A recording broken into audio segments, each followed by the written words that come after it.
Hey guys, Cleat here. Got some great news. We have patch 10.0.5 around the corner. I think as may or may not know, there's been some official notes, but very recently we got some updates to additional tuning changes. So in case you're not aware, when the next mini, I guess, half patch comes out, I think it's actually in 2 weeks. It looked like some of the events were happening on February 1st. But that's what I assume the launch date is going to be. But ARMS getting a lot of buffs. Very nice. Love to see it. I think even right now, there's a lot of people that actually, if you look at logs on Mythic, they're all playing ARMS right now. Even in PvP, they're all playing ARMS. So I think if you're like the highest level of Mythic right now, you're definitely playing ARMS. And a lot of these changes are even better because it's only going to get stronger. You're going to get free talents back, right? Swing Strike's baseline. You're going to get free defensive stance being talented by default. So I think ARMS is definitely going to get stronger. Fury, unfortunately, on the initial notes, doesn't actually get that much stronger. Even though both specs are getting buffed, ARMS is just getting their current stuff buffed, right? Like things that they already are using are getting buffed. Whereas for Fury, they're just buffing stuff that kind of sucks. Like nobody currently uses Onslaught, nobody uses Tennerize, but these are things that are being buffed, right? And then there's a little bit of Frenzy Flurry, which is the one below Single-Minded Fury that's also getting buffed. So it's cool. It's just making, weaker stuff more playable. But I think one of the things that I was looking at, and especially with, if these were the end patch notes, on the same week, I think every week Wowhead publishes these like DPS rankings, which what they do is they just like look at 95 percentile for heroic, which I feel like in the 5th week, probably want to look at mythic, but regardless, Fury Warrior is dead last, so I think we need a little bit more help than just buffing the weaker version of our talent trees. But luckily, just now Blizzard came out with a little bit more buffs for additional tuning, so a lot of more classes are getting additionally tuned.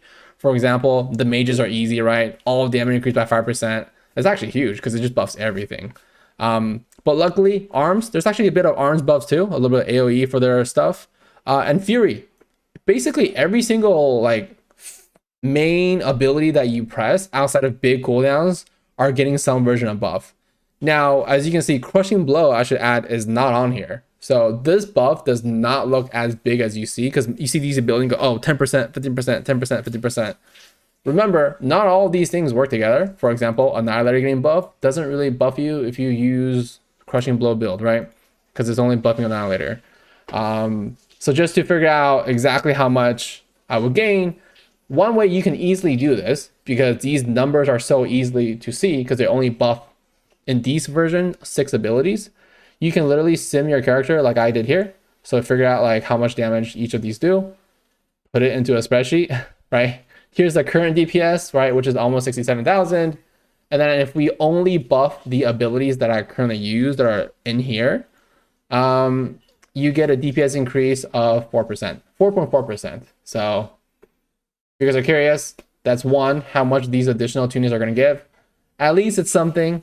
But it would have just been nice, to be honest, if we just got the same buff that mages got. Because if we got these, then not only would they have buffed just our normal single target by 5%, but our AoE, right, blast with all of our big cooldowns, your Odin's Fury, your Spirit Bastion, your Thunder's Roar, your Ravager would have all been buffed, right?